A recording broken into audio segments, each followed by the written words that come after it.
would come. It's so nice to see you guys. I am Krista from Botanical Bird, and today I want to talk about what to do after you get a plant. So let's say that you were hoping to green up your space and you did your research and you got that plant, and now you're wondering, what do I do? Hopefully this video will help.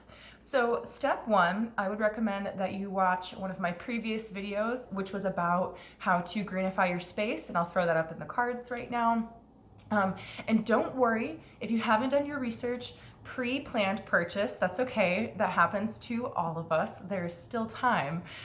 So basically you want to research your plant's needs, because something that we can do to make sure we have happy plants is give them their ideal environment.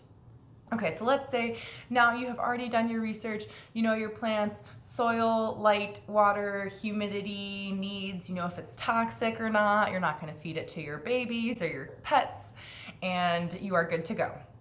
So next, I would say let your plant acclimate to your new home. We often have this urge to find the cutest pot and repot it or give it a moss pole or something. Like, we have all these great ideas, which is awesome, but we have to keep in mind that the plant is coming from a more ideal environment, a greenhouse, coming into a less ideal environment, my house.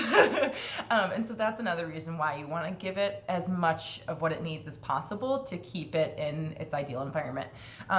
So letting it kind of chill out and do its thing for a couple of weeks is a really good idea. It is normal to see some leaf loss within the first couple of weeks maybe of bringing a plant inside, just getting a few leaves to drop. If it's like half of the leaves or all the leaves, there's a bigger problem. But in general, you will often see a couple of leaves fall after you bring a plant home, and that's once again because it's trying to acclimate to probably lower humidity in your home or maybe a little bit less sunlight.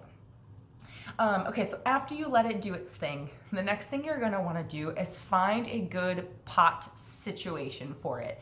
If you like rocking the nursery pot it comes in, there's nothing wrong with that. This is cute. If you like the whole black and green vibe, that's fine. But if you are gonna put it into a different pot or give it a new home, there are some things to consider. Materials like terracotta are more porous and they absorb some excess water. So if you have a plant like a succulent that prefers for its soil to super dry out before it gets watered again, you're gonna wanna pot it in something like terracotta so that it wick away that extra moisture even more. Whereas if you put something in like glass or anything glazed or ceramic porous? There are less porous materials, like plastic for sure. So this is a Calathea zebrina, and Calathea are very well known for being moisture loving, humidity loving. And so I actually just transplanted this, I think it's like glass, into this glass pot. So I'm hoping that this will actually help the plant be healthier because it won't allow as much water to leave the soil as before. Another important thing to consider are drainage holes. So if you're gonna pot something directly into a new pot, you wanna make sure it has a drainage hole. Because once again, it helps the extra water leave the pot, and that's important because you don't want your plant to get root rot. And if you're not sure what root rot is, you can watch my video on plant vocabulary, which I will throw up in the cards right now. And so here in this like glass pot for this Calathea zebrina, it doesn't have a drainage hole.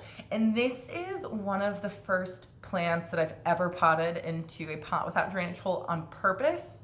I am a little bit nervous. I think I'm gonna be extra careful of how often I water it, and I put horticultural charcoal on the bottom, which absorbs extra moisture. So we're gonna see, it's kind of an experiment. If it starts to show signs of root rot, I will take it out. Consider the material that you're planting your pot in, consider drainage holes, or let's say that in your plant, you want to keep it in its nursery pot, which I have started to do more, and then put it in a cover pot or a cache pot.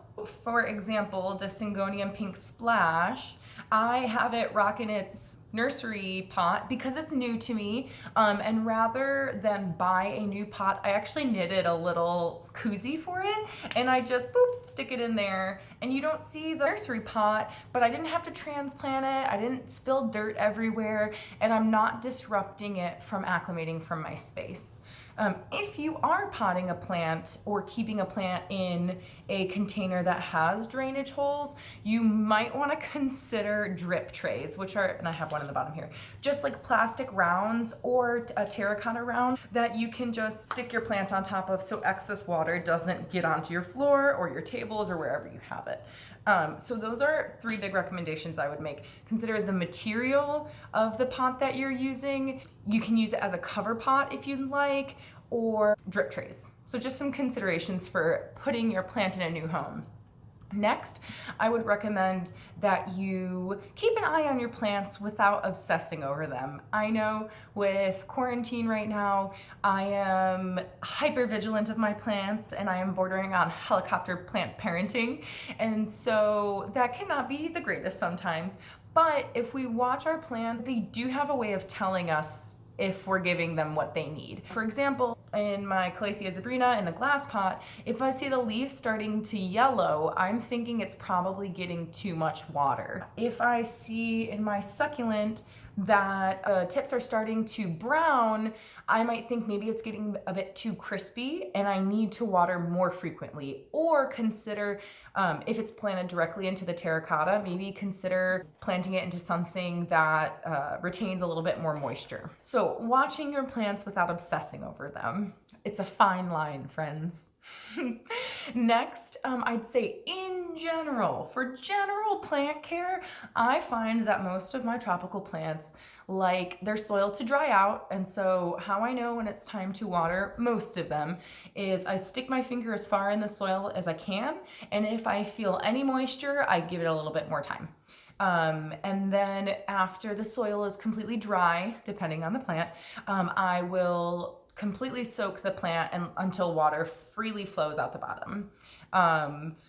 That's in general. Also for light, I find that most plants like bright indirect light. For all the plant research I've done, I swear to goodness if I had $1 for every time I read bright indirect light, allow the soil to dry out, soak it well, I'd be a rich, rich woman. But that's not to say that all plants need those things, so definitely do your research for your specific plants. And the last thing I'd recommend is to enjoy your plants. They're supposed to give us happiness. If they aren't bringing you joy, maybe consider something else. I go through phases sometimes of being so in love with my plants and then sometimes just being a bit overwhelmed. And in those situations, I kind of just take a backseat from my plants for a couple of days and I let them do their thing.